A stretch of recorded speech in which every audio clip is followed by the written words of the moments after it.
तुभ्यं नमस्त्रिभुवनार्तिहराय नाथ।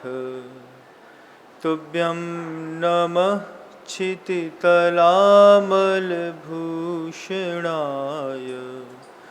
तुभ्यं नमस्त्रिजगतः परमेश्वराय। तुभ्यं नमो जिह्वोदधिशोषणाय।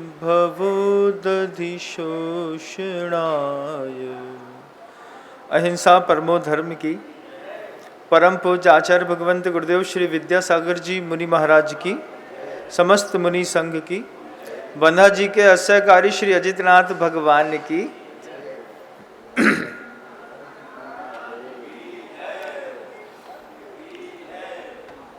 गुरुवर, हमें एक बीमारी हो गई है। गुरुवर, हमें एक बीमारी हो गई है। जो देखते हैं वो जो देखते हैं वो हमें दिखाई नहीं देता, और जो दिखाई नहीं देखता वो देखने की हम कला सीख गए। गुरुवर, हमको एक बीमारी हो गई है, जो है वो हमें दिखाई नहीं देता। फिर से बोले, समझ में आ रहा है? गुरुवर, हमें एक बीमारी हो गई है, जो है वो हमें दिखाई नहीं देता, और जो नहीं है वो हमें दिखाई देता है। संसार में जितने लोग हैं बंधुओं, सबके जीवन में ये कंट्रोवर्सी बहुत है। जो है वो हमें दिखाई नहीं देता, और जो नहीं है वो चीज हम हर जगह देखते हैं। सीता को देखिएगा बंधु, सीता के जीवन में भी ये द्वंद्व था। क्या द्वंद्व था? कि जो है वो दिखाई नहीं देता, जो नहीं है वो दिखाई दे रहा था। जंगल में हिरण दिखाई दे रहा था सोने का। हो नहीं सकता। होता है क्या? नहीं होता ना। जो है वो हमें दिखाई नहीं देता, और जो नहीं है वो हमें देखने की आदत हो गई है। घर के अंदर जाइएगा, पति पत्नी को पत्नी के रूप में नहीं देखता, शक की दृष्टि से देखता है। पक्का कुछ गड़बड़ किया है। पिता पुत्र को घर के अंदर आते साथ ही, जे एक नंबर के नवाब साहब कुछ गड़बड़ करके आए। जो है वो हमें दिखाई नहीं देता, और जो नहीं है वो देखने की हमको आदत हो गई। सीता के जीवन में भी द्वंद्व आ गया। सोने का मृग होता नहीं, लेकिन उसको दिख रहा है। जो है नहीं वो दिख रहा है, और जो है वो दिखाई नहीं देता। दूसरी चीज भी हो गई। उस हिरण को देखिएगा, वो हिरण रेगिस्तान में चमकती हुई रेत में पानी देखता है, रेत नहीं देखता। जो है वो तो दिखाई नहीं देता, और जो नहीं है उसको हमें देखने की आदत हो गई है। ये आज वर्तमान में सबसे बड़ी समस्या है।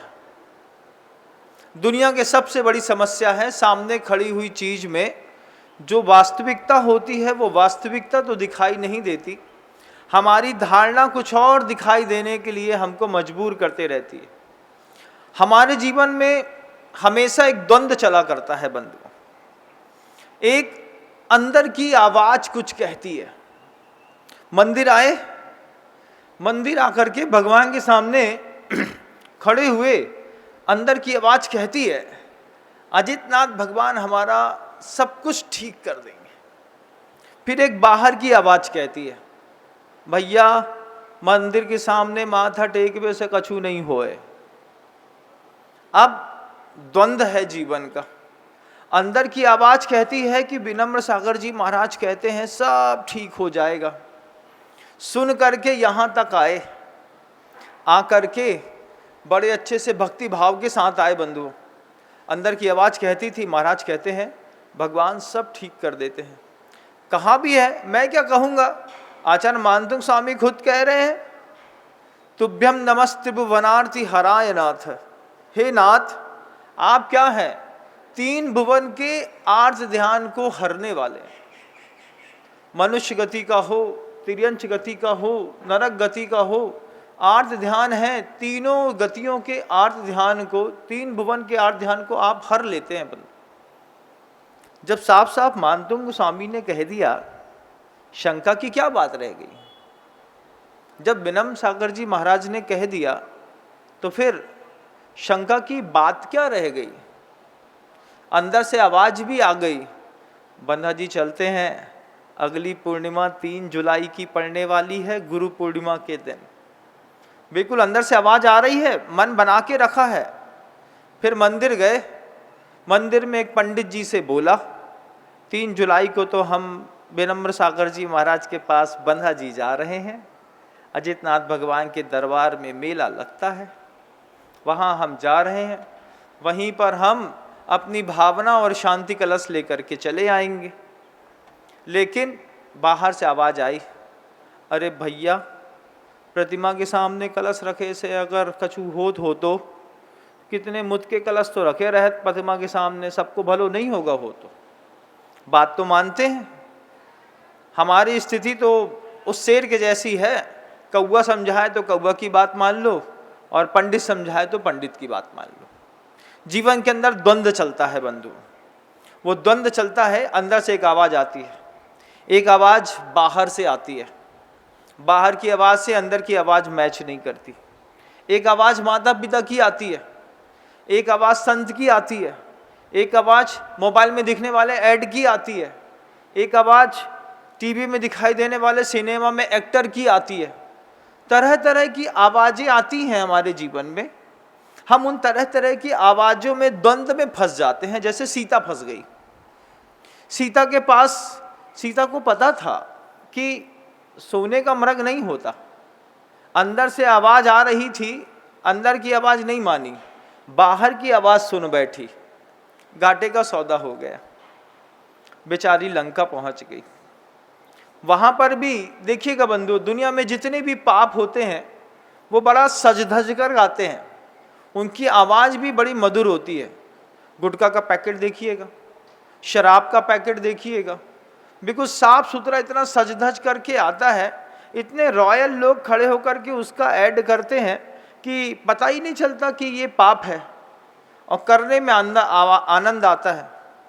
दुनिया में हर पाप हमेशा सज धज कर आपके सामने आता है, सजा धजा ही पाप होता है। रावण को देखिए ना, अगर वो सीता के सामने अपने रावण के रूप में जाता तो क्या सीता लक्ष्मण रेखा से बाहर पैर निकालती? कभी उम्मीद की जा सकती थी कि रावण अपने रियलिटी वाले रूप में जाकर के सीता के सामने खड़ा होता तो क्या सीता लक्ष्मण रेखा पार करती? नहीं करती। रावण ने भी रूप बदला, संत का भेष बना करके, सन्यासी का वेश बना करके पहुंच गया।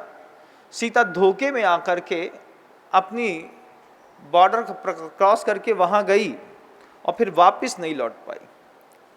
सीता ने सोचा कि एक ही कदम तो बाहर निकालना है, निकाल करके दे करके चले आएंगे। लेकिन जीवन का बड़ा असमंजस वाला वैभव है बंधुओं ये, कि जब हम पतन के रास्ते में एक पैर भी आगे निकाल लेते हैं, उसके बाद पीछे लौटना बड़ा मुश्किल होता है। घर की जो जवान बेटियां मेरा प्रवचन सुन रही हैं, घर की जो नवदीक्षित बहुएं, क्योंकि बहू भी नवदीक्षित होती है, सिर्फ साधु नवदीक्षित होता है ऐसा नहीं है। कन्या से जब बहू की पर्याय में दीक्षा होती है, नई नई शादीशुदा बहुएं भी, उनको भी ये बात देखनी है। और 10-10, 15-15 साल गुजर जाने के बाद भी स्त्रियों को ये बात देखनी है कि पाप हमेशा सज धज कर सामने आता है, नाना प्रकार का रूप लेकर के आता है। और फिर हमारे साथ वही है भगवान कि जो है वो हमें दिखाई नहीं देता और जो नहीं है वो हमें देखने की आदत हो गई। घर के पति में सुख दिखाई नहीं देता, लेकिन सीरियल से इंस्पायर होकर के सामने वाले पड़ोसी के घर में जाकर के हम रहने की मानसिकता बना लेते हैं। जवान बेटियां भी रहती हैं, घर के अपने आराध्य देव, इष्ट आराध्य हैं, साधु संत हैं, माता पिता हैं, इनमें से किसी की आवाज़ सुनाई नहीं देती जवानी में बेटियों को। एक भी ना माता पिता की, ना साधुओं की, ना देवशास्त्र गुरु की, ना भगवान की, किसी की कोई आवाज़ सुनाई नहीं देती। किसकी सुनाई देती है? बाहर की आवाज़ सुनाई देती है। मैं सबसे कहता हूँ, दुनिया में कोई भी काम करो, अपने आप से एक बार पूछ लो, अगर आप सीए करने जा रहे हैं, देखा सीखी मत करो, एक बार अपने आप से पूछ लो, अंदर से कॉन्फिडेंस बोलता है होगा कि नहीं होगा, हो जाएगा, तो फिर बेस्ट ऑफ लक, कर दो उसको। अब आईटी के इंजीनियर्स ने इंजीनियरिंग करने के बाद बहुत सारे लोगों के बीच में रह कर के सोच लिया कि हमारी भी यूपीएससी क्लियर हो जाएगी, और यूपीएससी में लग गया। अब लग गए यूपीएससी में, लगे हैं 2 साल 3 साल 4 साल 5 साल, अंदर की आवाज़ भी तो सुनो, बाहर की आवाज़ तो सुन रहे हो तुम कि तुम्हारे 3 फ्रेंड्स का इनकम टैक्स कमिश्नर में सिलेक्शन हो गया, एक लड़का आईपीएस में चला गया, एक लड़का आईएएस बन गया है, एक आईआरएस में चला गया है, बड़े बड़े डिपार्टमेंटल में चले गए हैं। अंदर से आवाज़ क्या आती है तुम्हारे? क्या तुम एक बहुत अच्छे आईएएस ऑफिसर बन सकते हो? अंदर से आवाज़ आती है कि बन सकते हैं, तो फिर कहीं किसी से पूछो मत, अंदर की आवाज़ सब बोलती है। 2 बार 3 बार 4 बार फेलियर्स जो होते हैं, 4 बार फेल होने के बाद अंदर से आवाज़ आती है, काम तो ये मुझसे ही होगा, चाहे कुछ हो जाए, भले मैं फेल हो रहा हूँ, करना तो मुझे ही है। तो 5-5 साल फेल होने के बाद भी आदमी उसमें बिना किसी और की ऊर्जा दिए हुए लगे रहते हैं। कैसे लगे रहते हैं कि भगवान हमें जो देखना है वो हमें दिखाई दे रहा है। वैज्ञानिकों को देखिएगा, हजारों प्रैक्टिकल करते करते ज़िंदगी के 30-30 साल खराब हो जाते हैं, लेकिन जब विज़न फिक्स हो जाता है, निकालना तो मुझे ही है, करूँगा तो मैं ही करूँगा, चाहे कुछ हो जाए, आज नहीं तो कल करूँगा, वो वैज्ञानिक ज़िंदगी के 20-20 साल सिर्फ एक रूल्स को फॉलो करने में, सीखने में, समझने में निकाल देते हैं, और काम हो भी जाता है। क्यों? लगन है, जो चाहिए था वो दिखाई दे रहा है। हमको तो जो चाहिए था उसका हमारी लाइफ में विज़न ही नहीं है। विज़न किसने बनाया है? 10th क्लास में पास होने के बाद किसने आपका विज़न बनाया है? कौन से काउंसलर ने कहा है कि मैथ साइंस लेकर के आपको इंजीनियर और एमबीए करनी है? किसने कहा है कि कॉमर्स की साइड लेनी है? किसने कहा है कि आपको बायोलॉजी का सेक्शन, बायोलॉजी लेकर के बायोकेमिक का स्टूडेंट करके डॉक्टर बनना है? किसने बोला? 10वीं क्लास के बच्चे ने किससे पूछा कि मुझे कौन सा सब्जेक्ट लेना है? अरे महाराज, उस समय इतनी अकल ही नहीं थी। बहुत अच्छी बात है, अकल नहीं थी तो तुमने डिसीजन कैसे लिया पता?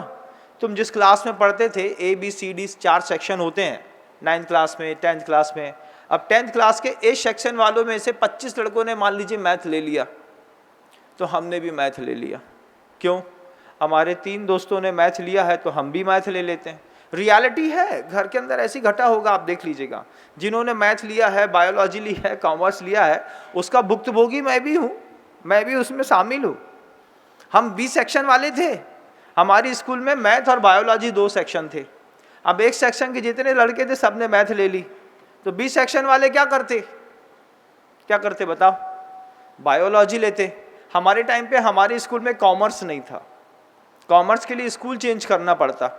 अब दोस्तों को छोड़ के कौन जाए, तो क्या करो? अरे बायोलॉजी ले लो, मैथ तो बड़ी कठिन होती है। बाद में समझ में आया, जिसको सरल समझ के पकड़ा था वो अभी तो सरल है, बाद में बड़ी कठिन होती है। और जिसको मेहनत सोचते थे कि मैथ लेकर के घाटे में रहेंगे, वे इंजीनियर बन के 5-5 हज़ार रुपये की नौकरी लग करके विदेश चले गए, वहाँ पे आज 1-1 करोड़ का पैकेज ले रहे हैं।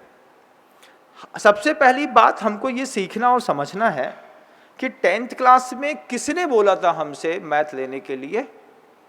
10th क्लास में किसने बोला था कॉमर्स लेने के लिए, बायोलॉजी लेने के लिए? किसी ने नहीं बोला महाराज। बस वो तो संयोग में संगति का ऐसा प्रभाव पड़ा कि सब लोगों ने मैथ ले ली तो हमने ले ली, सब लोग इंजीनियर बन गए तो हम इंजीनियर बन गए, सब डॉक्टर बन गए तो सब डॉक्टर बनना चाहते थे, सबने बायोलॉजी ले ली, लेकिन सब डॉक्टर नहीं बने। 2 लोग MD बने, एक लड़का DM बना, और फिर जितने भी लोग थे बाद के, वे सब लोगों ने, किसी ने BDS कर लिया, किसी ने MDS कर लिया, किसी ने पैथोलॉजी टेस्ट में चले गए, किसी ने DMLT कर लिया, किसी ने जाकर के होम्योपैथी ले लिया, कोई आयुर्वेद का डॉक्टर बन गया। सबने अपनी अपनी ब्रांचों से हट करके काम किया। अब वो जितने लोग डॉक्टर बनने के लिए निकलते हैं शुरुआती जुनून में, वो बाद में लोगों की टट्टी पेशाब की वो करते हैं, डिसेक्शन, पैथोलॉजी लैब टेस्ट वाले खोल लेते हैं ना। ये सब डॉक्टर बनने गए हुए थे, लेकिन डीएमएलटी के कोर्स करना इनकी मजबूरी हो जाती है, क्योंकि आगे का रास्ता दिखाई नहीं देता। गुरुवर, हमें एक बीमारी हो गई है, जो है वो हमें दिखाई नहीं देता, और जो नहीं है उसको देखने की हमको आदत हो गई। घर के अंदर हो, अपने जीवन के अंदर हो, साधु के जीवन के अंदर हो, जो है वो हमें दिखाई नहीं देता, और जो नहीं है वो देखने की हमको आदत हो गई है। सबसे पहले अपने चश्मे और अपनी आंख का इलाज कराना है। जो है उसको यथार्थ में देखने की शक्ति भगवान हमें पैदा करिए। इस बात की प्रभु से प्रार्थना करो कि वो शक्ति पैदा करो कि मैं अपना यथार्थ देख सकूं। अपना यथार्थ देख लिया, फिर दुनिया में कहीं भटकने की जरूरत नहीं। जब हम अपने आप को अपने शब्दों के माध्यम से समझा नहीं पाते हैं, जब खुद को झूठ बार बार बोलते रहते हैं, अंदर से आवाज आती है काकी न बचें, बाहर से डॉक्टर बोलता है कुछ नहीं 15 दिन दे के देखते हैं। अरे 15 दिन दे के देखते हैं मतलब डॉक्टर भी डाउट पे है। डॉक्टर भी बोलता है कि भैया बच गए तो ठीक है, नहीं तो God bless you my son, भगवान तुम्हारे साथ है। अब हो या नहीं हो, डॉक्टर के साथ इलाज तो कराना पड़ता है। कैसी मजबूरियां हैं। सबसे पहला विजन क्लियर करना है कि हमें जो है हम वो देखने की, यथार्थ को देखने की घर के अंदर सामर्थ्य और शक्ति पैदा करें। आंख बंद करके किराना की दुकान में बेच करके सामान बेचने वाले, जिसने 100 ग्राम सरसों का तेल बेचा हो, 5 रुपए की धनिया बेची हो, 2 रुपए का जीरा बेचा हो, एक साफ सुथरा बिस्किट ब्रेड का बेचा हो और 2 रुपए 5 रुपए कमाए हो, ऐसा व्यक्ति आंख बंद करके सपना देखता है 4 मंजिल का मॉल होगा, नीचे वाले में मकराना टाइल्स लगाऊंगा, ऊपर वाले में आरके मार्बल का मार्बल लगाऊंगा, इतना लंबा माल खोलूंगा भैया, डाउन टू द अर्थ, नीचे आओ, क्या करो, जो है वो देखो। हकीकत क्या दिखाई दे रही है कि गांव में छोटी सी किराना की दुकान है। किराना की दुकान में सुबह से लेकर शाम तक धंधा करते हैं तो 4000 रुपये का बिकता है, उसमें से 500-700 रुपये बच जाते हैं। अगर यथार्थ देखने की शक्ति होती तो 700 रुपये का उपयोग करके 7000 कमाने की कला तो सीख जाते। लेकिन ख्वाब में रहने वाले जो बच्चे होते हैं, आंख बंद करके दिन में आंख मूंद के सपना देखते हैं, मेरा तो होगी, देख लेना एक दिन 4-5 दुकानें सब खरीद लूँगा, बाल्डिंग बना लूँगा, एक गाड़ी खरीद लूँगा, मॉल खरीद लूँगा, वेयर हाउस खोल लूँगा। ये आंख बंद करके तुमने सपना बनाना कहाँ से सीख लिया भाई? किसने? कितने सारे दुनिया के ऐसे बच्चे हैं जो घर के अंदर बार बार कहते हैं देखना मेरा टाइम आएगा तब मैं बताऊँगा, हमें अमेरिका जाना है, हमें कलेक्टर बनना है, हमें एसपी बनना है। अरे भैया, अंदर से जो आवाज़ आ रही है एक बार उससे पूछो तो कि तुम कौन हो, तुम क्या बन सकते हो। अंदर से आवाज आ रही है 62% की, मार्कशीट पे नंबर चाहिए है 99%। अब कहां से आए? यथार्थ में अगर जीना सीख गए होते तो कितनी सारी मुश्किलों को आसान करने में हमें इतनी फालतू की मेहनत नहीं करनी पड़ती। हमारी माँ बहनें हो, पुत्री पुत्रियां हो, घर में परिवार में पिता हो, पुत्र हो, सबको सपनों में जीने की आदत है और अंदर की कोई आवाज़ ना सुन करके बाहर की आवाज़ सुनता है। स्क्रीन पर, मोबाइल की स्क्रीन पर जितने अच्छे रंगीन चित्र दिखाई देते हैं, दुनिया इतनी रंगीन नहीं है। वे लोग जो मोबाइल की स्क्रीन पर बहुत शानदार दिखाई देते हैं, जब आप उनके व्यक्तिगत जीवन में जाकर के देखेंगे तो बहुत रूखे और रूठे हुए लोग होते हैं बंधु। उनके जीवन में कोई सुख नहीं होता।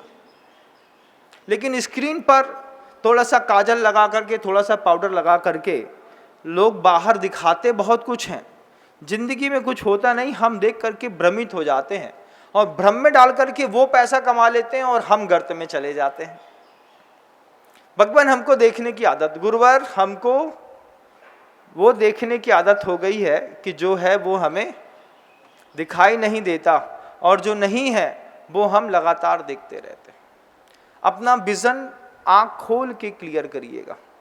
सपने और हकीकत के बीच का डिफरेंस अगर बहुत ज़्यादा हो तो हकीकत के साथ जीने का प्रयास करिए, ना कि सपनों के साथ का। अरे महाराज, हमने तो सुना था कि सपने वो होते हैं जो खुली आंख से देखे जाते हैं, कभी सोने नहीं देते हैं।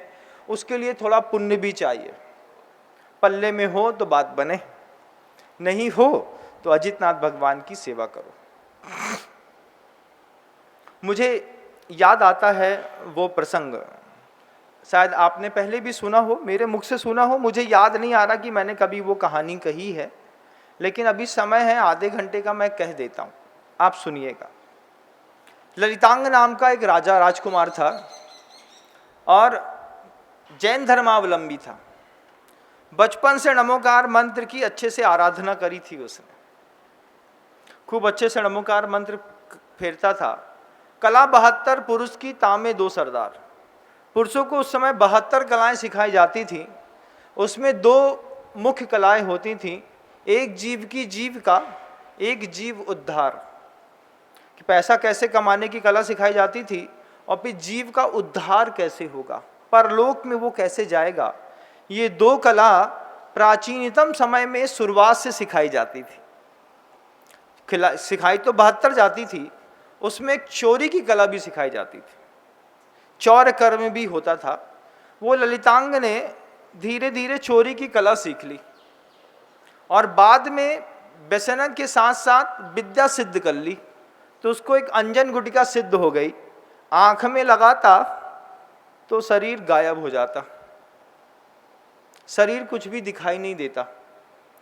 राजकुमार था, ललितांग नाम था, लेकिन पूरे विश्व में अंजन चोर के नाम से प्रसिद्ध हो गया। अंजन चोर के नाम से ललितांग प्रसिद्ध हो गया, ठीक है, अपनी जगह। एक दिन दूसरे देश की राजकुमारी के राजमहल में जाकर के राजकुमारी का चमकता हुआ मणिमय आहार, वो जो हार था, वो हार लेकर के चोरी करके निकला। तो खुद तो छिपा रहा, लेकिन हार दिखाई दे रहा था। हार को छिपा नहीं पाया, उसकी चमक दिखाई दे रही थी। तो सैनिक लोग दौड़े, दौड़ते दौड़ते दौड़ते दौड़ते बेचारे जब अंजन चोर थक गया, उसको लगा कि अगर हार के चक्कर में अगर इनने मुझे अदृश्य में भी आसपास में पकड़ लिया तो मारा जाऊंगा। तो अंजन चोर ने हार रास्ते में फेंक दी। अरे हार तो दोबारा मिल जाएगा। सैनिक हार तक पहुंचे, देखा कि हार पड़ा है, हार उठा करके वापस राजा को दे दिया। अंजन चोर थक करके और शमशान घाट में जाकर के बैठ गया। शमशान घाट में जाकर के बैठा, सुस्ता रहा था, बिल्कुल एकांत रहता है। शमशान में दुनिया की सबसे शांति वाली चीज़ है, वहाँ पर बिल्कुल भी कोलाहल हल्ला नहीं होता, बहुत शांति रहती है। जितनी शांति मंदिर में होती बंधुओं, उतनी ही शांति शमशान घाट में होती है। योगियों को, बड़े बड़े साधुओं को जितना सुख मंदिर में मिलता है, उतना सुख उनको शमशान में भी मिलता है। वे कोशिश करते हैं रात में शमशान में रहने का मौका मिले तो वहीं पे ध्यान लगाएं, वहीं पे सामायिक करें, वहीं पे जा कर के निद्रा लें और वहीं पे घूम फिर करके भी सुबह आ जाएं। साधु को शमशान बहुत पसंद है। वो अंजन चोर जो ललितांग नाम का राजकुमार था, वो शमशान घाट में जाकर के शांति से बैठा, तो वहाँ पर जिनदत्त सेठ का पुत्र था, दत्तक पुत्र अरहत सेठ, वो विद्या सिद्ध कर रहा था। विद्या सिद्ध क्या कर रहा था? लकड़ी का एक पटिया में, उसमें सीके से उसने 108 सीके बांध के रखे थे। 108 सीके बांध के रखे और नीचे 32 प्रकार के विशेष तीक्ष्ण शस्त्र जो थे वो उल्टे खड़े कर दिए। उसके ऊपर सीका था, सीके के ऊपर सीक से वो बैठने का स्थान बना था। अरहत दत्त सेठ का जो पुत्र था, जिनदत्त का पुत्र जो अरहत दत्त था, वो बार बार सीके पे चढ़े, मंत्र को बुदबुदाए, काटने के लिए चाकू उठाए, नीचे शस्त्र को देखे और वापस नीचे उतर आए। उसको अंदर से भय लग रहा था बार बार। किस बात का भय? कि मंत्र तो है मेरे पास, लेकिन अगर मंत्र सिद्ध ना हुआ तो भगवान, वही बुरी आदत पड़ गई है, जो है वो हमें दिखाई नहीं देता और जो नहीं है वो देखने की आदत पड़ गई।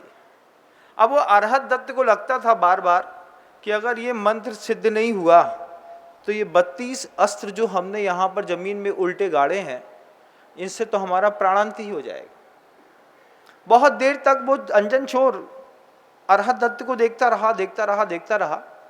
नहीं रहा गया तो आंख से अंजन की गुटिका हटा करके अपने पूरे शरीर को दिखाते हुए अरहत दत्त के पास जाकर के मुस्कुराते हुए बोलता है, क्या कर रहे हो तुम, ये क्या चल रहा है? बड़ा मुस्कुरा के बोलता है। अरहत दत्त कहता है, मेरे पिताजी मुझको एक विद्या दे गए हैं, उस विद्या को सिद्ध कर रहा हूं। आकाशगामिनी विद्या है, वो आकाशगामिनी विद्या मुझे सिद्ध करनी है और सिद्ध होते साथ ही मैं आकाश में गमन करने की शक्ति प्राप्त कर लूंगा। अब वो अंजन चोर सोचता है कि इसको विद्या मिली है, इसके पास मंत्र है, लेकिन इसके पास पुण्य, साहस और पुरुषार्थ 3 चीजें नहीं है। व्यसनी व्यक्ति भी क्यों ना हो, घोर मिथ्या दृष्टि व्यक्ति भी क्यों ना हो, अगर पढ़ने में पुण्य है, पुरुषार्थ है और साहस है तो विद्याएं और मंत्र सिद्ध हो जाते हैं। अंजन चोर अरहत दत्त से बोलता है कि मंत्र क्या है? बोले, मंत्र तो मैं आपको बता देता हूँ, मुझे कोई दिक्कत नहीं है, मेरा साहस नहीं हो रहा है कि इस 32 सीखों में चढ़ करके और मैं उसको सिद्ध कर पाऊँ। अंजन चोर बोलता है, मंत्र दो मुझको, कम में सूरा सो धम में सूरा। वही वाली बात, जब चोरी कर सकते हैं, इतने बड़े बड़े रिस्क ले सकते हैं, तो ये मंत्र है।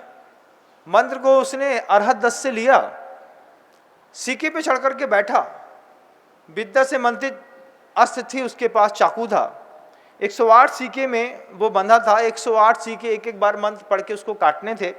अंतिम सीका कटता और नीचे गिरता तो जो विद्या के आराधक देव थे वो उसको लोक लेते और आकाशगामी विद्या सिद्ध हो जाती। उस अंजन चोर ने मंत्र की साधना करी, मंत्र को पढ़ा। उस देखो अंजन चोर को देखो, वो कोई सम्यक दृष्टि नहीं है। अंजन चोर कोई निर्व्यसनी व्यक्ति नहीं है, देवशास्त्र गुरु का भक्त नहीं है, कुछ नहीं है। एक सामान्य व्यक्ति के हाथ में मंत्र आ गया, लेकिन पुण्य साथ में है, साहस साथ में है और पुरुषार्थ साथ में है। 3 चीजें विद्या सिद्ध करने के लिए जरूर चाहिए। और जैसे ही 3 चीजों का समावेश अंदर अंजन चोर के अंदर बना, मंत्र पढ़ते साथ उसने कौन एक एक बार में काटेगा, एक बार में 30 शत से पूरे के पूरे 108 सीके काट दिए। अरहत दत्त वहीं पे खड़ा था। गुण कहते हैं, डोरी बंधी हुई थी, डोरी को गुण भी कहते हैं। सारे के सारे गुण एक साथ काट दिए। सारी की सारी रस्सियां क्या कटी, नीचे गिरने से पहले उन मंत्र की रक्षक देवों ने उसको आकर के लोक लिया। लोक करके खड़े होकर के देवी कहती है, मैं इस विद्या की अधिष्ठात्री देवी हूं और पूरे मनुष्य लोक में आप जहां जाना चाहते हैं मैं आपको वहां ले जा सकती हूं।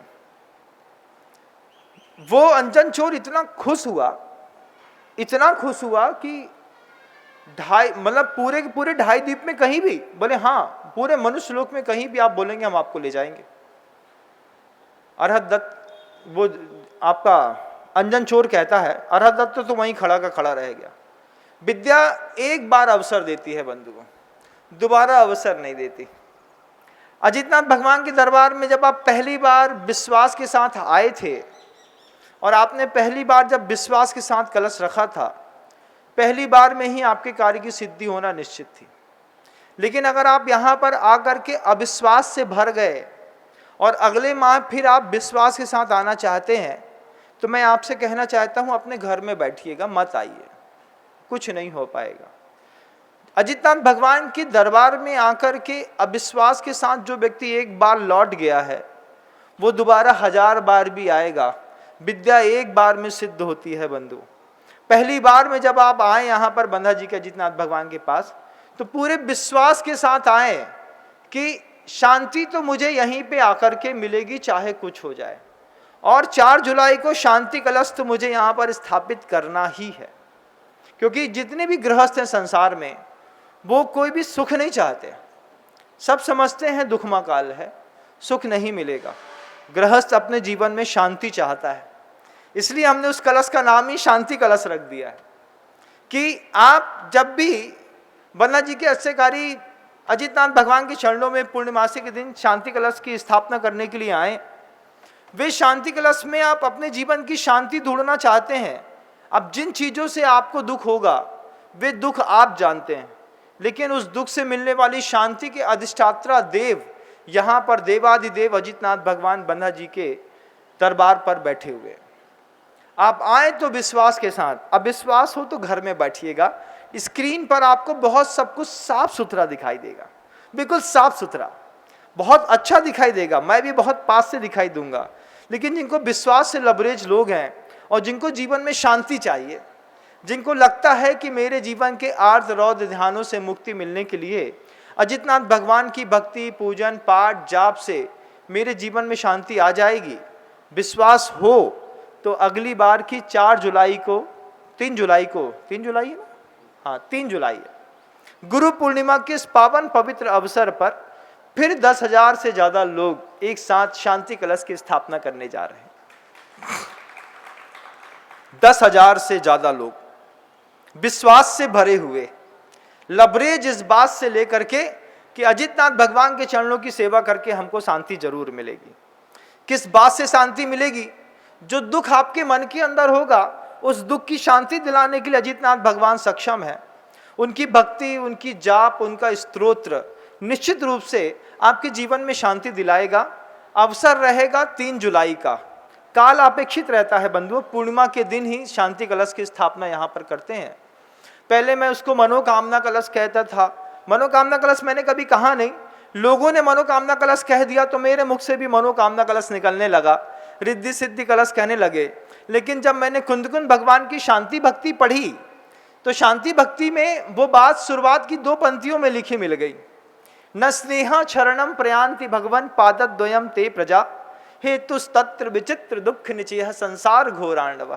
भगवान आपके चरणों में क्यों आया कि जिस संसार में रहता हूं वहां पे विचित्र प्रकार का दुख है। हेतुस्तत्र विचित्र दुख निचय संसार घोरांडव। जिस संसार में गृहस्थ रहता है विचित्र प्रकार का दुख है, और दुख से शांति कहाँ मिलेगी? तो पूरी दुनिया का जैन हो या अजैन, आपको शांति तो अजितनाथ भगवान के दरबार में शांति कलश की स्थापना करने के साथ मिलेगी, जिसकी प्रायोजित विधियां रहती हैं। उन विधियों का प्रयोग करके आप यहाँ पर अपनी शांति का लाभ लेने के लिए आ सकते हैं। वो अंजन चोर उस विश्वास से भर करके 108 डोरियों को एक साथ काट दिया। जब विद्या सामने सिद्ध हो गई, सिद्ध होकर के बोलती है कि 2.5 द्वीप में कहीं भी बोलेंगे हम आपको पूरे मनुष्य लोक में घुमाने की सामर्थ रखते हैं। अंजन चोर बोलता है अगर मैं उन पहरेदारों से बच गया, नहीं तो आज तो मेरी मृत्यु निश्चित थी, वे तो मुझे मार ही देते। वो जाकर के वो विद्या से कहता है अंजन चोर, मुझे जिनदत्त सेठ के पास ले चलो। जिनदत्त सेठ उस वक्त सुमेरु पर्वत पर विद्यमान थे, केशलोंच कर रहे थे, दीक्षा लेना था उनको। 2 रिद्धिधारी मुनि महाराज उनके समक्ष खड़े हुए थे। वहीं पर आकर के और ये अंजन चोर खड़ा होकर के जिनदत्त सेठ से कहता है कि गुरुदेव चरणों में बारंबार प्रणाम। केशलोंच के वक्त साधक लोग मौन रहते हैं। मौन से जिनदत्त सेठ ने इशारा किया कि वे मुनि महाराज है, पहले उनको नमोस्तु करो। अंजन चोर कहता है हमने तो ये पढ़ा है कि सबसे पहले अपने गुरु को नमस्कार करना चाहिए, और मेरे गुरु तो आप ही हैं। तुम्हारा गुरु मैं? हाँ, वो विद्या जो आपने दी थी अरहत दत्त को, उसको मैंने सिद्ध कर ली। तुम कौन? मैं ललितांग राजकुमार। आप मुझे अंजन समझे? ऐसे ही बोला बस। तो जिनदत्त सेठ के चेहरे में कुछ बल पड़ गया। वो बोलते तुम अंजन चोर? हाँ मैं अंजन चोर। जिनदत्त सेठ माथा कूट रहे थे, सोच रहे थे केशलोंच करते करते। जब इसके पास विद्या नहीं थी तब तो इसने अंजन गुटका के माध्यम से पूरे भूखंड पर हाहाकार मचा के रखा था। अब इसको, इस पापी को, इस दुराचारी को विद्या सिद्ध हो गई। अब ये 2.5 द्वीप में कहीं भी जाकर के चोरी कर लेगा। अंजन चोर समझ गए। वो कहते हैं आप मेरे गुरु हैं, आप मुझसे जो कहेंगे मैं वो करूँगा।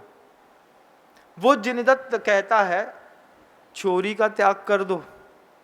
बोले निश्चित आज से कभी भी जीवन में किसी के घर से कुछ भी नहीं चुराऊंगा, नियम लेता हूँ। उसने नियम ले लिया।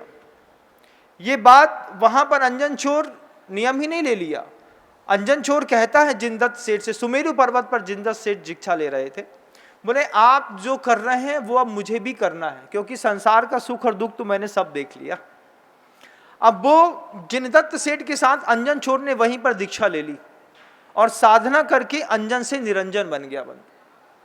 दुनिया में मनुष्यों का जो समुदाय है, उस समुदाय में दो प्रकार के लोग रहते हैं। एक रहते हैं बातों में रुचि लेने वाले लोग, उनको बातों में रुचि लेने पे आनंद आता है, और दूसरे जिनको साधना में रुचि लेने वाले लोग होते हैं, साधना करने में आनंद आता है।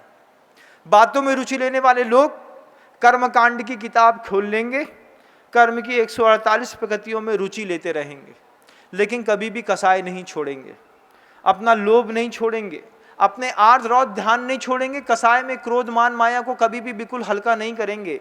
पांडित्य तो बहुत होगा लेकिन जीवन में साधना नहीं होगी। बातों में रुचि लेने वाले लोग, एक साधना में रुचि लेने वाले लोग, आड़म ताड़म कछु न जाड़म। क्या है? गुरु ने कह दिया केस लोंच करना, सामायिक करनी, स्वाध्याय करना, नमोकार मंत्र की माला फेरनी, पद विहार करना, दिगंबरत्व का पालन करना, भक्ति का सहारा ले लिया और साधना में रुचि लेकर के उन साधकों के माध्यम से इन जिन बिंबों की स्थापना की गई है। वे तपस्वी मुनि महाराजों ने यहाँ पे जिन बिंब प्रतिष्ठित किए हैं। बातों में रुचि लेने वाले आप जैसे दुनिया भर के लोग हैं जो मेरी बातों में रुचि लेते हैं और बातों को सुनते रहते हैं, कान खोल करके एक एक घंटा सुनते हैं। माँ बहनें मेरे पास आती हैं, बोलती हैं महाराज 9:30 बजे मोबाइल चालू करते हैं, आपका कान में ठेपी फंसाते हैं, कब नींद आ जाती है पता नहीं चलता। हमने कहा पूरा प्रवचन नाश कर दो। कितना सोच समझ के समझाने के लिए प्रवचन बोला, वो तुमने सोने के लिए जैसे मदरा पाई को दारू पिला दी जाती है। बोले महाराज इतनी मीठी आवाज लगाते ही साथ नींद आ जाती। हमने कही 2 कौड़ी को प्रवचन कर दिया तुमने हमारा। हमने सोचा था कि प्रवचन सुन करके कुछ सुधरोगे, कुछ अपने जीवन में सुधार लाओगे, कुछ बदलाव लाओगे, बातों को छोड़ करके साधना में उतरोगे, ओम ह्रीम श्री अजितनाथ जिनेन्द्राय नमो नमः की माला फेरोगे, भक्ति करोगे, पूजा करोगे। तुमने हमारे प्रवचन का उपयोग सोने में ले लिया। बहुत टेंशन रहती महाराज, लेकिन जब आप बोलते हैं ना जित इंद्रिय जित मद बने जित भव विजित कसाय, इतना मीठो लगा थे महाराज, सुनते ही शांत नींद आ जाती। वो सोचिए कि पूरे के पूरे प्रवचन को सोने में उपयोग कर लिया। कितना सोच करके बोलता है विनम्र सागर, और आप उसको सोने में उपयोग करते हैं। गलत बात है। जागने में उपयोग करो। लेकिन बातों में रुचि लेने वालों लोगों की यही गति होती है। साधना में रुचि लेने वाले लोग कुछ और अलग तरीके के होते हैं। अंजन चोर ने दीक्षा ले ली बंधुओं, दीक्षा ले ली, सारी बातें हो गई। लेकिन यहाँ पर एक और विषय प्रासंगिक आपको बताना चाहता हूँ कि जिनदत्त सेठ के पास वो विद्या आई कहाँ से। जिनदत्त ने अरहत को व्रत दे दिया, वो विद्या दे दी, लेकिन जिनदत्त के पास विद्या कहाँ से आई, ये अपने आप में बड़ी आश्चर्य वाली घटना है। ये और सुनना जरूरी है कि 2 स्वर्ग के 2 देव थे। एक महर्दिक जाति का 16वें स्वर्ग का देव था, एक आभियोग्य जाति का देव था। एक जो महर्दिक जाति का देव था उसकी देवशास्त्र गुरु के ऊपर बड़ी श्रद्धा थी, सम्यक दृष्टि था। वो आभियोग्य जाति के देव से दोनों देव चर्चा कर रहे थे आपस में चर्चा कर रहे थे कि सृष्टि पर कौन सा धर्म सबसे ज्यादा पवित्र और पुराना और बड़ा है। तो आभियोग्य जाति का देव अपनी बात कह रहा था। महर्दिक जाति के देव ने कहा कि जो धर्म सर्वज्ञ के द्वारा प्रणीत है, जो धर्म जिन देव के द्वारा बनाया गया है, वही सबसे ज्यादा पवित्र है।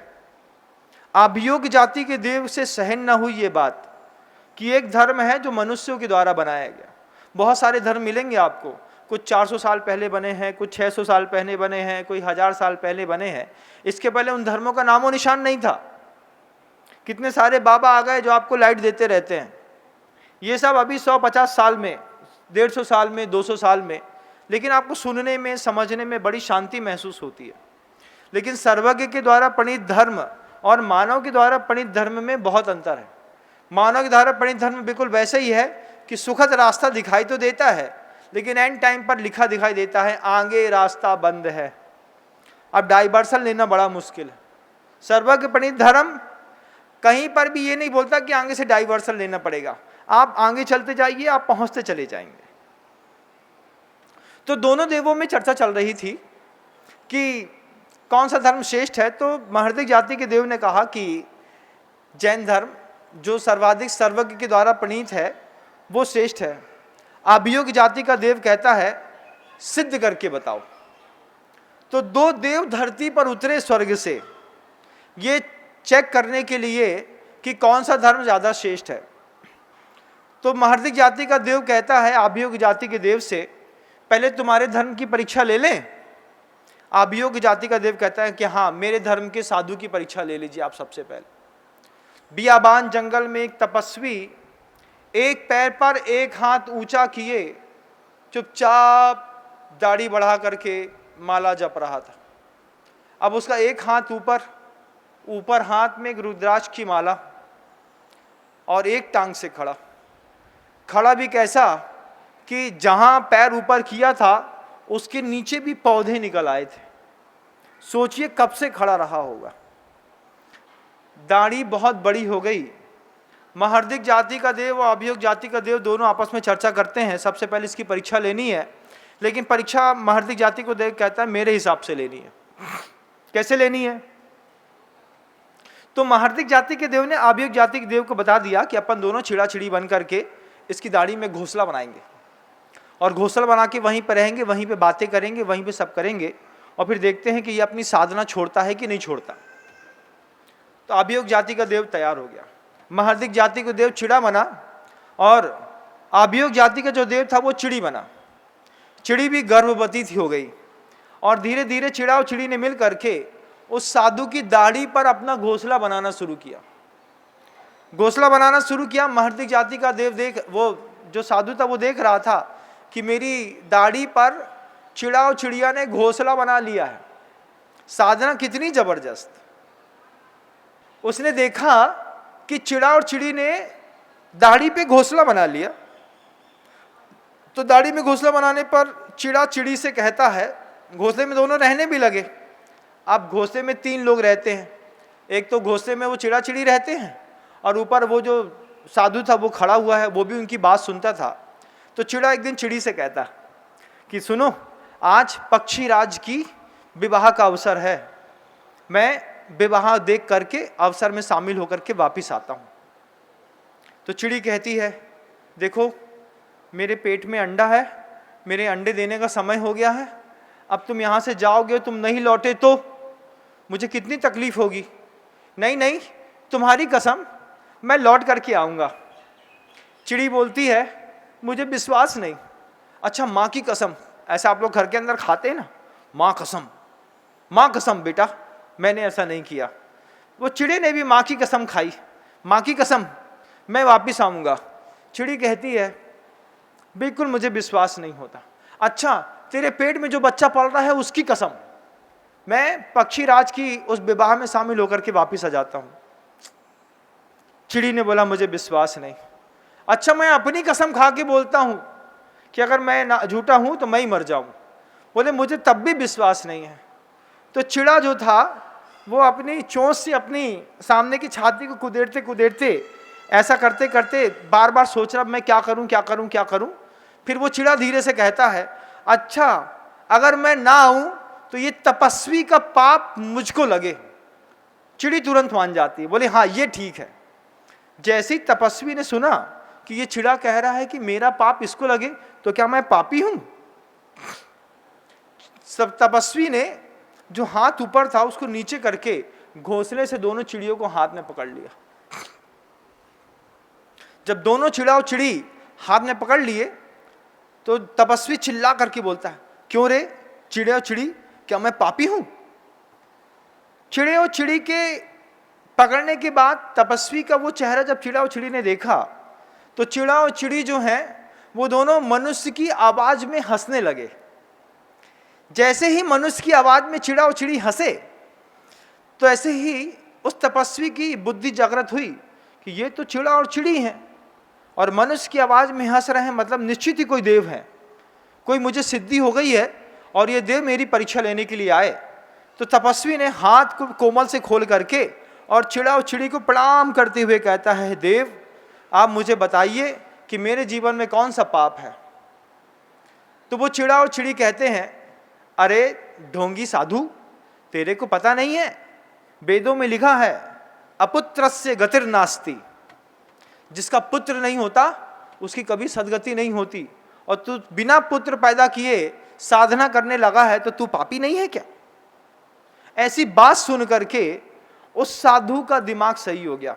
बोले, धन्य है आप, मुझे बताया आपने कि अपुत्रस्य गतिर नास्ति, कि जब तक पुत्र पैदा ना कर दो जब तक सुगति नहीं मिलती। ऐसा अन्य दर्शनकारों में ऐसी मान्यता है बंधुओं कि अगर संतान में प्रथम संतान पुत्र नहीं मिली तो ठीक है, चलो अब प्रथम नहीं मिली तो दूसरी मिल जानी चाहिए, लेकिन अगर पुत्र नहीं मिला तो दंपति को मुक्ति नहीं मिलती। ऐसे भी मान्यता मानने वाले दर्शन इस संसार पे हैं।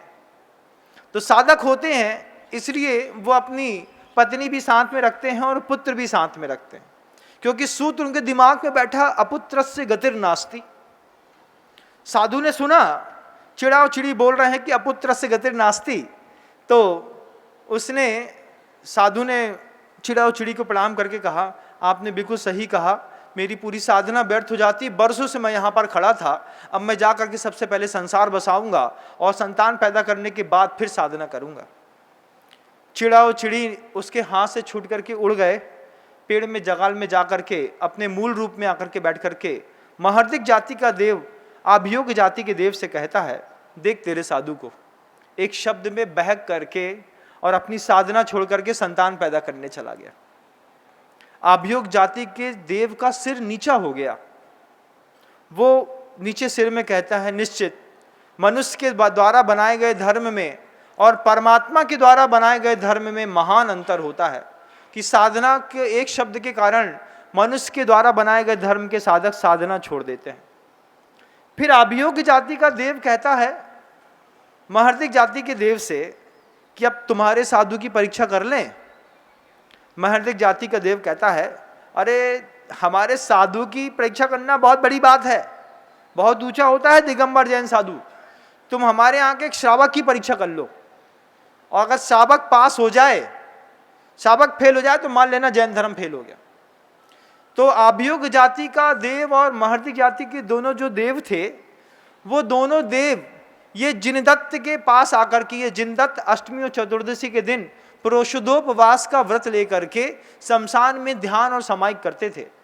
ये जिनदत्त चतुर्दशी के दिन जो है सामायिक में बैठे थे प्रोषद का नियम लेकर के शमशान घाट में। अभियोग जाति के देव ने रात भर पत्थर, ओले, पानी, आंधी, तूफान सब लाए। जैसे अभी आपके यहाँ तूफान आया था, जैसे अभी आपके यहाँ तूफान आ रहा है, बिफर जाए कहते ना, आ रहा है ना, ऐसा तूफान सोचिए कि यहाँ पर 60,000 लोगों को आने से पहले रेस्क्यू कर लिया गया, और वहाँ अभियोग जाति के देव ने पूरी रात ऐसा तूफान, ऐसा आंधी लेकर के आया, ओले, पत्थर, पानी, बारिश सब बरसाई। बमौरी में अभी पंचनाक होना था, उधर भी ऐसा आंधी तूफान आया था बंधु। ऐसे अभी गुजरात में आ रहा है ऐसा आंधी तूफान। जिनदत्त देव के सामने उस अभियोग जाति के देव ने पूरी रात पैदा किया। जब जिनदत्त देव तत्से मस नहीं हुए, सुबह सूर्य के प्रभात निकलते साथ ही दोनों देवों ने अपनी माया शांत करके जिनदत्त देव के सेठ के सामने आकर के खड़े हो गए और कहते हैं कि हम महर्दिक जाति के और हम अभियोग जाति के देव हैं, और जैन धर्म की परीक्षा करने के लिए हम रात भर आपके ऊपर उपसर्ग करते रहे और आप यहाँ पर निश्चल खड़े रहे। अभियोग जाति का देव कहता है, धन्य है वो परमात्मा का बताया हुआ धर्म जिसमें श्रावक तक अपने मार्ग से च्युत नहीं होता। साधु की तो बात बहुत बड़ी है। अभियोग जाति का देव महर्दिक जाति से कहता है, ये तो आपके बहुत पुराने और कट्टर साधक होंगे, इसलिए बहक गए, नहीं बहके। तो महर्दिक जाति का देव कहता है कि चलो मानते हैं कि जिनदत्त सेठ जो है जैन धर्म का पुराना साधक है, तुम जैन धर्म में प्रवेश किए हुए बिल्कुल नए साधक की भी परीक्षा कर लोगे ना, तो वो भी जैन धर्म का साधक कभी विचलित नहीं होगा। आभियोग जाति का देव आश्चर्यचकित हो गया। महर्दिक जाति का देव आभियोग जाति के देव से कहता है, अब जब तुमने रात भर इसकी परीक्षा कर ली है और परीक्षा में पास हो गया है, इतना कष्ट उपसर्ग सह लिए है, तो इसको कुछ दो। तुम तो देव हो, तुम्हारे पास तो शक्तियां हैं। तब वो देव कहता है जिनदत्त सेठ से कि सेठ आप मुझसे कुछ ले लीजिए, कुछ ले लीजिए। जब कहता है तो जिनदत्त सेठ कहते हैं कि मेरे पास सब कुछ है, मुझे आपसे कुछ नहीं चाहिए, कुछ भी नहीं चाहिए। तब वो देव आभियोग जाति का देव कहता है कि जब रात भर आपने उपसर्ग सह ही लिया है, तो मैं आपको कुछ ऐसी वस्तु देना चाहता हूं जो आपके धर्म ध्यान में सहयोगी बनेगी। क्या ऐसी विद्या देता हूं जिससे आप 2.5 द्वीप में विराजमान प्रत्येक जिनालय के जिनेंद्र भगवान की प्रतिमाओं के दर्शन कर पाएंगे। तब जाकर के इस तरीके से वह विद्या जिनदत्त सेठ को मिली। जिनदत्त सेठ उस विद्या के माध्यम से सिद्ध करके सुमेरु पर्वत पर पहुंच गए और अपने दत्तक पुत्र अरहत दत्त को वो विद्या दे गए। लेकिन विद्या एक ही बार सिद्ध होती है बंधुओं, एक ही बार में। अगर आपने कलश स्थापना जब आप करने आते हैं, पहली बार जब आप आइएगा तो पूरी श्रद्धा के साथ आइएगा, अब विश्वास के साथ आकर के। वही द्वंद्व वाली बात है कि जो मैं देखता हूं वो मुझे दिखाई नहीं देता, और जो मुझे दिखाई नहीं देता वो मैं दिन भर देखता रहता हूं। जब भी आप 4 जुलाई को, जब आप 3 जुलाई को यहाँ पर कलश की स्थापना, शांति कलश की स्थापना करने के लिए आएंगे, उस समय आने से पहले अपना विश्वास बहुत जमा के आइएगा कि पहली बार में मैं अजितनाथ भगवान के दरबार में जा रहा हूं और पहली बार में अपनी विद्या सिद्ध करके आऊंगा। अंजन चोर के जैसे भक्ति करूंगा, श्रद्धा करूंगा, माला फेरूंगा, जाप करूंगा। मेरे जीवन में शांति कैसे नहीं मिलेगी मैं देखता हूं, निश्चित मिलेगी। भक्ति का, जप का, साधना का, ध्यान का, पुरुषार्थ का, पुण्य का अपना कमाल है बंधुओं। वो पूर्णिमा के दिन जब आप आकर के यहाँ पर स्थापित करेंगे अपना शांति कलश, आपको अपने आप दिखाई देगा। अपने आप आपको लगेगा कि पहली बार में अंजन चोर जैसे मुझ जैसे व्यक्ति ने, गुटखा खाने वाला व्यक्ति है, रात्रि भोजन करने वाला व्यक्ति है, उसको भी विद्याएं और उसकी शांति सिद्ध हो जाती है। वो अंजन चोर, उसको विद्या सिद्ध हो गई। यहाँ पर अरहत दत्त, जो जिनदत्त जो सेठ था, उसको आभियोग जाति के देव ने वो विद्या दे दी कि इस विद्या के माध्यम से आप अपना पूरे 2.5 द्वीप में जाकर के कहीं भी जिनालय में दर्शन कर लीजिएगा। वो विद्या सेठ ने पुत्र को, पुत्र ने अंजन चोर को दे दी। उस विद्या से 2 का भला हो गया बंधुओं। जिनदत्त सेठ ने भी दीक्षा ले ली और अंजन चोर ने भी दीक्षा ले ली। लेकिन आभियोग जाति के देव को अभी शांति नहीं मिली। आभियोग जाति के देव के दिमाग में अभी भी परीक्षा करने का भाव पैदा रहा। वो जाकर के महर्दिक जाति के देव से कहता है कि ये तो जिनदत्त सेठ जो हैं वो बहुत पुराने और तपस्वी, तपस्या करते रहे, इसलिए नहीं विचलित हुए। क्या जैन धर्म में दीक्षित या प्रवेश किया हुआ नया व्यक्ति भी कभी विचलित नहीं होता? बोले साधु की बात मत कर, अभी श्रावक की बात कराते हैं। तब वो महर्दिक जाति का जो देव था वो उनको राजा पद्मरुचि के पास ले गया। पद्मरुचि राजा अपने राजभवन से निकले और निकल करके, छत्री थे राजा पद्मरुचि, शिकार करने के बहाने सैकड़ों जानवरों का वध करते हुए बियाबान जंगल में एक साधु के सामने पहुंचे, दिगंबर जैन साधु के सामने। मुनि महाराज जंगल में, घंघोर जंगल में आसन लगा करके बैठे थे, इसको चिंतन कर रहे थे, आंखें खुली हुई थी। और राजा पद्मरुचि घोड़े में चलते हुए टक टुक करके जैसे दौड़ते दौड़ते आए, सामने देखा साधु है, तो बिल्कुल साधु के पास जाकर के घोड़े से उतरे बिना पद्मरुचि से कहते हैं, क्यों साधु, यहाँ पर बैठ करके बियान जंगल में क्या सिद्ध करना चाह रहा है? क्या चाहता है तू यहाँ जंगल में बैठ करके सिद्ध करना? साधु मुनि महाराज शांति से बोलते हैं, तुम लाखों जीवों की हत्या करके क्या सिद्ध करना चाह रहे हो? जैसे ही राजा के सामने साधु महाराज ने कहा, राजा आश्चर्यचकित हुआ। राजा ने देखा कि मुनि महाराज की साधना का अपने चेहरे पर गजब का तेज है, शब्दों में गजब का आत्मविश्वास है, और ज्ञान इतना जबरदस्त है कि इनको कैसे पता कि मैं शिकार करने के लिए निकला था और सैकड़ों पशुओं का मैं वध कर चुका हूँ। राजा पद्मरुचि के मन के अंदर वो श्रद्धा पैदा हुई घोड़े से नीचे उतर के राजा पद्मरुचि मुनि महाराज के सामने हाथ जोड़ करके कहता है, महाराज मेरी मुक्ति का रास्ता दिखाइए। बोले मैं क्या रास्ता दिखाऊं तुमको मुनि? राजा पद्मरुचि नाम बोल दिया। नाम बोलने पर तो राजा का और आश्चर्य का ठिकाना न रहा। हाथ जोड़ करके कहता है, मुझे धर्म की परिभाषा बताइए। धर्म की परिभाषा तो यहाँ पर कुछ ही दूर पर वासुपूज्य भगवान ने अपना समोशरण बना करके उसमें विराजमान है। तुम्हें धर्म देखना है तो जाओ वासुपूज्य भगवान के समोशरण में जाकर के धर्म देख के आना। क्योंकि पहली बार किसी मिथ्या दृष्टि जीव को सम्यक दर्शन की प्राप्ति होती हो, वो अपने मिथ्यात्व के 3 टुकड़े कर रहा हो और उसको पहली बार में ही तीर्थंकर परमेष्टि की साक्षात दर्शन हो जाए। मुनि महाराज ने कहा कि जाओ पद्मरुचि, तुम वासुपूज्य स्वामी के समोशरण में जा करके उनके दर्शन करो, धर्म क्या होता है वहीं पता चल जाएगा। क्षत्रिय पद्मरुचि राजा अपने घोड़े को छोड़ करके पीछे से सैन्य दल बल बुला करके हाथी में बैठ करके सोने के उसमें हौदी बनी थी, पूरे दल बल के साथ चला। जब जा रहा था तब महर्दिक जाति के देव और अभियोग जाति के देव ने मिल करके आपस में चर्चा करी। तब महर्दिक जाति का देव कहते हैं, देखो ये बिल्कुल नया नया बना हुआ जैन है, अभी जैन बनने जा रहा है, तुम इसकी परीक्षा कर लो। अगर ये भी भ्रष्ट हो गया तो हम मान लेंगे कि जैन शासन में ताकत नहीं है। साधु बहुत ऊंचे होते हैं जैन शासन के, बहुत ऊंचे बंधु। जब ये साधु आपके सामने प्रवचन दे रहा है, इतनी गर्मी में भी पिछले कल जो गुजर गया है 10 बजे पानी पिया था मुनि महाराज ने, और अभी 10 बजे के बाद फिर उनके कंठ में जल जाएगा। उस बाद भी इसके साथ भी कितने रात में कितनी बार पानी पिया था तुमने सही बताओ? 9 बजे, 10 बजे, 11 बजे, 1:30 बजे, 2 बजे, 2:30 बजे, जितनी बजे तुमको गर्मी लगी है उतनी बार तुमने पानी पिया है। ये जैन दर्शन के साधु मुनि महाराज जो आपके सामने प्रवचन दे रहे हैं, हमने कल सुबह 10 बजे पानी पिया था, वो भी गर्म, और अब हमको अभी 10 बजे के बाद मिलेगा, वो भी दिन में सिर्फ 1 बार मिलेगा।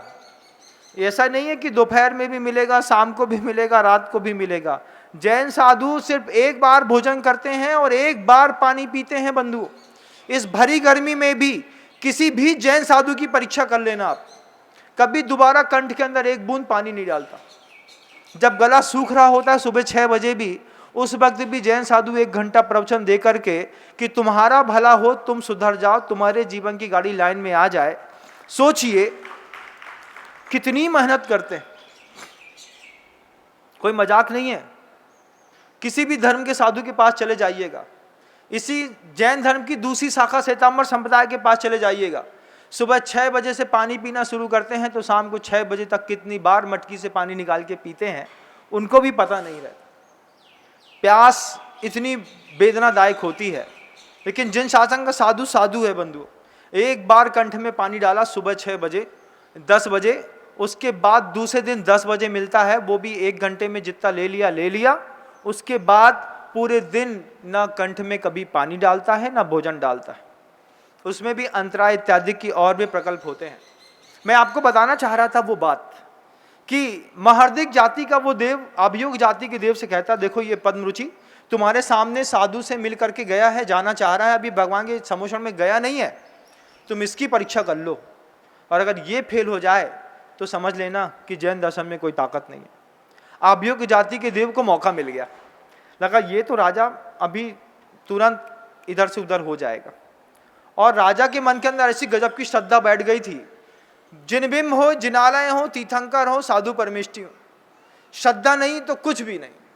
सामने आकर के देख करके चले जाना सहज बात होती है बंधु, लेकिन अगर आप श्रद्धा के साथ अजितनाथ भगवान के दरबार में, मैंने देखता हूँ ना, मई का कार्यक्रम किया, अप्रैल का कार्यक्रम किया, इतनी भीषण गर्मी थी, जून का कार्यक्रम किया बंधुओं, इतनी भीषण गर्मी में 8000 श्रद्धालु लोगों ने आकर के एक साथ यहाँ पर रुक करके अपने शांति कलश की स्थापना करी। मैं भगवान से प्रार्थना करता रहा, भगवान क्षेत्र कमेटी के लोगों ने व्यवस्थाएं भी खूब बनाई, सबका सहयोग भी अच्छा रहा, लेकिन फिर भी मैं देखता रह गया कि इतनी गर्मी में श्रद्धा से लबरेज 8000 लोग एक साथ आकर के कलश की स्थापना करके चले गए। कितनी बड़ी बात। पिछले साल, अभी पिछले महीने में करीब 2000 से ऊपर कलशों की स्थापना करी, आने वाली संख्या 8000 की लोगों की। लोग मन बना गए, अगली बार आते हैं महाराज, जुलाई में स्थापना करेंगे। जुलाई में फिर 10,000 से ऊपर लोगों की भीड़ आकर के शांति कलश की स्थापना करके यहाँ से लोग जाने वाले हैं। अभियोग्य जाति का जो देव था वो राजा पद्मरुचि की परीक्षा करने के लिए हाथी में सवार होकर के पद्मरुचि जा रहे हैं और धरती पर एकदम से बारिश शुरू हो गई। बारिश क्या शुरू हुई कि मिट्टी धीरे धीरे धंसने लगी। धंसते धंसते मिट्टी धीरे धीरे पानी के बहाव में कीचड़ में परिवर्तित हो गई। हाथी के ऊपर राजा पद्मरुचि बैठे थे। राजा पद्मरुचि ने कह दिया, जब तक वासुपूज्य स्वामी का समोषण दिख न जाए तब तक किसी का पैर न रुके। बरसते पानी में अनवरत यात्रा जारी थी।